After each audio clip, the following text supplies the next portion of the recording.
আমরা যে ডেটা পাচ্ছি বা যে ডেটা স্বাভাবিকভাবে সামনে এসেছে, যেরকম শাহিদুল ভাইও কিছুক্ষণ আগে বললেন যে হিন্দুর জনসংখ্যা বাংলাদেশে কমতে কমতে এই মুহূর্তে 7% এসে দাঁড়িয়েছে, যেটা একসময় প্রায় 20% বা তার বেশিও ছিল, সেই জায়গা থেকে মাত্র 7% এসে দাঁড়িয়েছে। অন্যদিকে ভারতের যদি দেখা যায় তাহলে ভারতে সংখ্যালঘুরা নির্দিষ্টভাবে মুসলিম সম্প্রদায়ের মানুষ যারা রয়েছেন, স্বাধীনতার পর থেকে, স্বাধীনতার সময় 47-এ দেশ ভাগাভাগি, তারপরে যে সংখ্যক মুসলিম মানুষ এখানে ছিলেন, ভারতবর্ষে থেকে গেছিলেন, তাদের উত্তর শ্রীবৃদ্ধি হয়েছে, জনসংখ্যা বেড়েছে, এবং শুধু জনসংখ্যা বাড়াই নয়, সামাজিকভাবে সরকারি কর্মক্ষেত্রে বিভিন্ন জায়গায় কিন্তু তাদের শ্রীবৃদ্ধি ঘটেছে, তাদের আর্থিক বৃদ্ধি ঘটেছে। এটাই হচ্ছে গিয়ে একটি উন্নত দেশের লক্ষণ, যেখানে সংখ্যালঘুরা যদি এরকমভাবে লালিত পালিত হয় তাহলে সেই দেশ উন্নতি করে, সেই দেশ এগিয়ে চলে।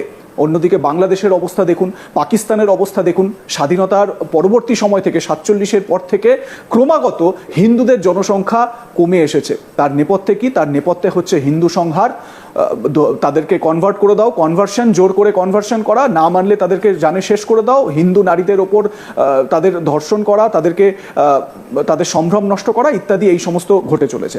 আমি ঠিক এই জায়গা থেকেই শহীদুল ভাইয়ের কাছে আসবো। শহীদুল ভাই, সরকারি যখন বলে দিচ্ছে বা সরকারের তরফ থেকেই যখন এই মানে উপদেশ একেবারে স্পষ্ট, তোমরা যা খুশি করো, খোলা ছাড় রয়েছে, তাহলে সেখানে আর যারা রয়েছেন সাধারণ মানুষ, যারা যে কতটুকু সংখ্যালঘুরা রয়েছেন, হিন্দুরা রয়েছেন, তাদের আর কি করণীয় রয়েছে এই অত্যাচার সহ্য করা ছাড়া?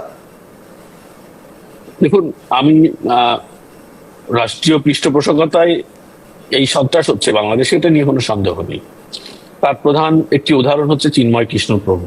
হ্যাঁ, দেখুন, বাংলাদেশের হিন্দুরা প্রতিবাদের জায়গা তৈরি করেছিল 5 আগস্টের পর, 2024-এর পর, এবং সেখানে চিন্ময় কৃষ্ণ প্রভুর নেতৃত্বে একটি বড় আন্দোলন, সনাতনী আন্দোলন শুরু হয়েছিল, এবং বাংলাদেশের বিভিন্ন প্রান্তরে সেই আন্দোলনটি ছড়িয়ে গেছিল। এটা জাগরণ তৈরি হয়েছিল হিন্দুদের প্রতিবাদে।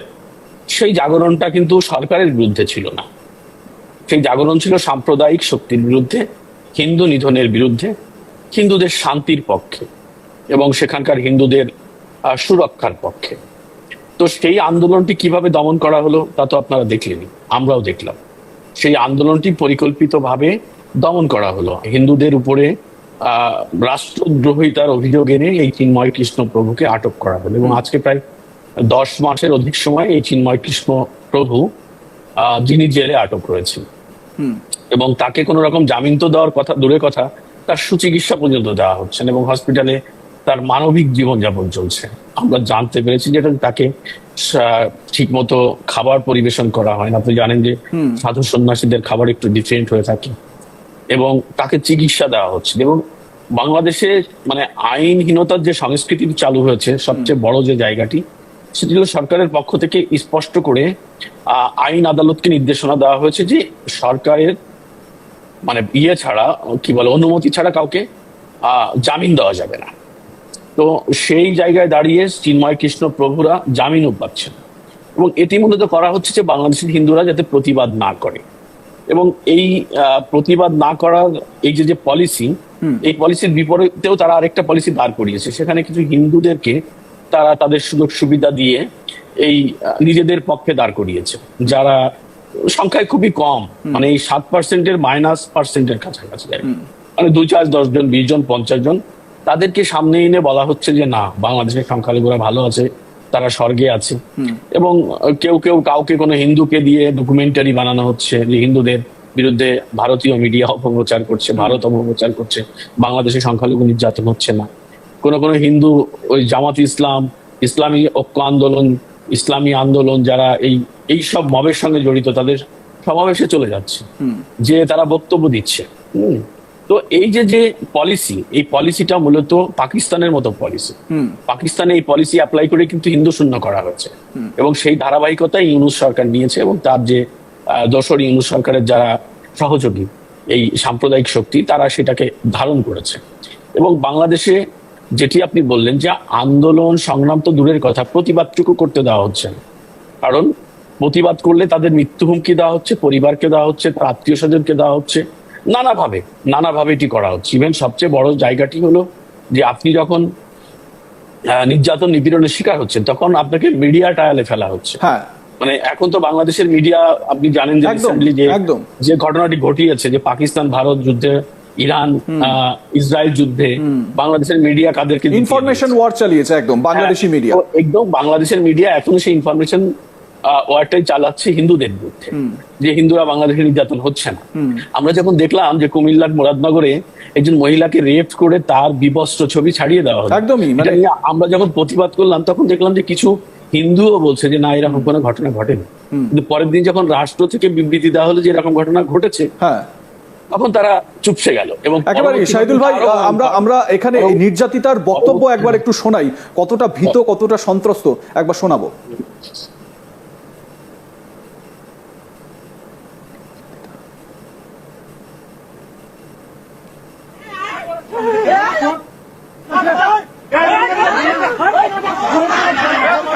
সে আমাদের একটা জামালা নিয়ে ওর কাছে আমরা গেছি, জয়নাল মোল্লার কাছে। যাওয়ার পরে আমার মার মোবাইল নাই, তো আমার নাম্বারটা ও নিছে, নিয়ে বলতেছে যে মামলার বিষয় ওইটা, যে মানে তখন আমার বাগ্নি হিসাবে দেখতো, যে নাম্বারটা দেন, আপনি যেহেতু মোবাইল নাই, স্মার্টফোন নাই আপনার কাছে, দেন ওই নাম্বারে আমি মামলার বিষয়ে আপনার সাথে কথা বলবো, আমি আপনার কাগজ টাগজ পাঠাবো এইসব ব্যাপারে।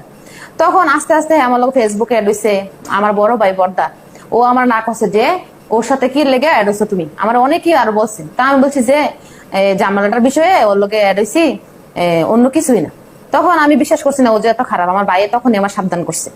তখন আস্তে ধীরে ও আমার মেসেজ লেখে, এটা অনেক কিছু লেখে, ছবি দেয়, এটা আমি তখনও গুরুত্ব ভাবে নিছি না। আমি আমার মারে কই যে মা এগুলা কি, এবার তো আমার ছবি দেয়, এটা অনেক মেসেজ করে, সুন্দর সুন্দর মেসেজ লেখে। তখন ও মা বলতেছে আমার একদিন যে হ্যাঁ কিন্তু খারাপ লোক, হ্যাঁ থেকে তুমি আস্তে আস্তে সরে দাও, মেসেজও করো না, তো এত ফোনও দিও না, হ্যাঁ খারাপ মানুষ। যে আমি বলতেছি যে মা আমি যদি হ্যাঁ আমি বলি যে আপনার সাথে আমি আর কথা বলবো না, এগুলো দিয়ে দেন না বললে ওই হ্যাঁ আমার গালিগালাজ করে, ও মানে নোংরা কথা বলে বাড়িতে এসে হাজির হয়ে যাবে। তুমি তো দেখো এটা না একটা বাহানা দিয়ে আমরা বাড়িতে এসে পড়ি, তুমি তো জানো না। তো মা বলতেছে ঠিক আছে এখন ধৈর্য ধর, এখন কিছু বলিস না, তে খারাপ লোক, আমি তো তোর আগেই বলছিলাম।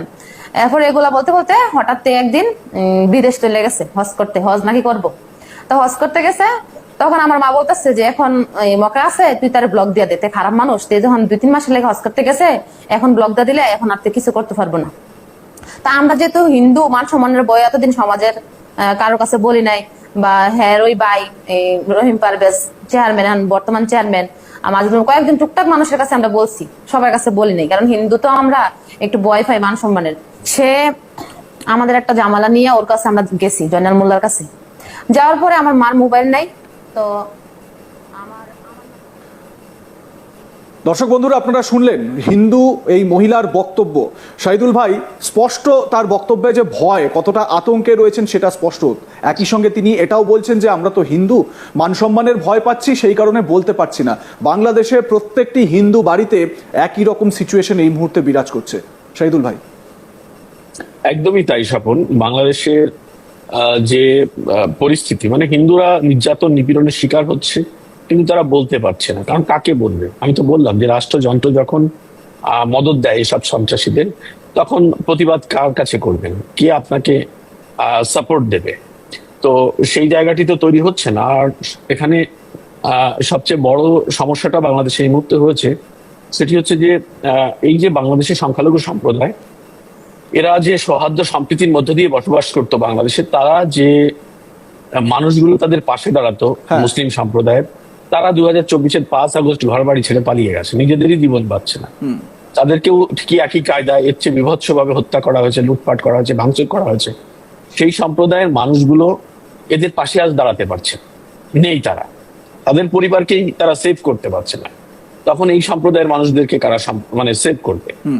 বরং এখন যেটা হচ্ছে যে এই হিন্দু সম্প্রদায়ের লোকজন নির্যাতিত নিপীড়িত হচ্ছে, সেখানে আলোচনা আসছে যে বিএনপি বা জামাতের লোকজন করছে, কিন্তু সরকার বলছে সেখানে আওয়ামী লীগের লোকজন করছে। যেখানে 10 মাসে আওয়ামী লীগের লোকজন রাস্তায় দাঁড়াতে পারছে না, ঘরে ফিরতে পারছে না, মা বাবাকে দেখতে পারছে না, স্ত্রী সন্তানের সঙ্গে ঘর করতে পারছে না, সেখানে দাঁড়িয়ে তারা কিভাবে নির্যাতন করছে? একদমই তাই, মাঠে না থাকলে। তো এটা হচ্ছে সরকারের প্রোপাগান্ডা, এবং সরকার, আমি বললাম যে সরকার একটা পলিসি হিন্দু সরকার মানে শূন্য করে। আমার ঠিক এই জায়গা থেকে আপনার কাছে একটা স্পেসিফিক প্রশ্ন, আমাদের সময় সংক্ষিপ্ত, আলোচনা শেষ করতে হবে। সেটা হচ্ছে গিয়ে ভারতের যে পদক্ষেপ সেটা নিয়ে আমরা আগেই আলোচনা করেছি। দেখুন, ভারত সবসময় কিন্তু ডায়লগে বিশ্বাস করে। ভারত যেরকম এই ডিপ্লোমেসিতে আলোচনা করা বা ডিপ্লোমেসি নিয়ে এগিয়ে যাওয়ার কথা বলে, ঠিক সেরকম ভারতের সার্বভৌমত্বে আঘাত আসলে অপারেশন সিন্দুরও হয় পাকিস্তানের এগেনস্টে। বাংলাদেশে এখনো পর্যন্ত এই রকম সিচুয়েশন বাংলাদেশের অভ্যন্তরীণ বিষয়, ভারতের সার্বভৌমত্ব এতে নষ্ট কিছু হচ্ছে না। কিন্তু যদি সেরকম সিচুয়েশন আগামী দিনে হয়, তাহলে কি, একদম স্পেসিফিক ভাবে প্রশ্ন জানতে চাইবো, এরকম অপারেশন সিন্দুর বাংলাদেশের এগেনস্টেও হলেও হতে পারে?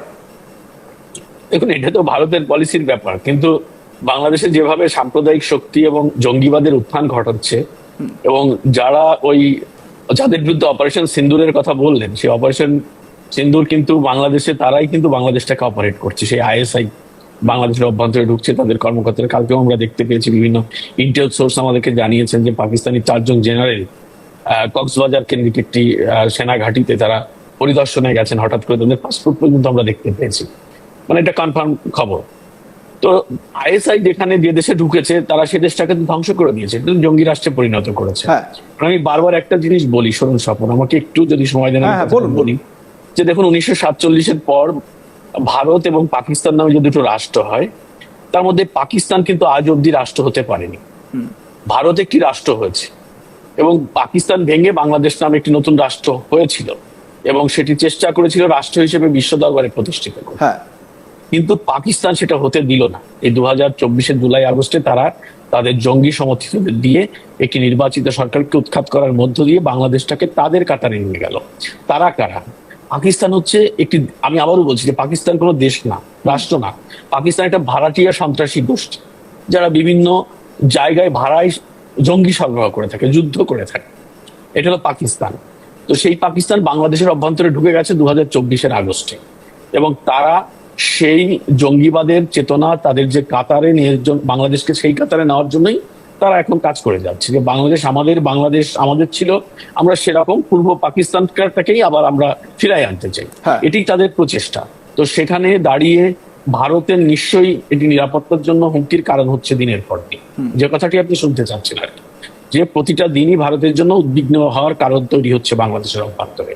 এবং সেই পরিস্থিতি তৈরি হলে তো ভারতকে অবশ্যই অপারেশন সিন্দুরের মতো অপারেশন চালু করতে হবে বাংলাদেশে। এটা তো অবশ্যই আমার কাছে মনে হয় সেই আশঙ্কার জায়গাটাতে তৈরি হয়েছে। এবং আমরা যারা এই দেশটাকে ভালোবাসি, বাংলাদেশটাকে আমরা যারা ভালোবাসি, যাদের পরিবার বা যাদের মানে পূর্বসূরীদের রক্ত এই মাটিতে লেগে আছে, আমাদের তো সেটা দুঃখজনক আমাদের জন্য, যে স্বাধীনতার 54 বছর পর এসে আমাদের আবার জঙ্গিবাদের মধ্যে ঢুকতে হলো, আবার একটি জঙ্গিদের দখলে আমাদের চলে যেতে হলো। একটি সুন্দর দেশ, আমরা একটি রাষ্ট্র প্রতিষ্ঠা করার চেষ্টা করেছিলাম, সেটা আমরা ব্যর্থ হলাম। সুতরাং অপারেশন তো ভারত করবেই বাংলাদেশে, এই যে পরিস্থিতি চলছে তার জন্য, যদি এটা বাড়তে থাকে, চলতে থাকে। কিন্তু তার জন্য তো আমরা ভীষণ ক্ষতিগ্রস্ত হব।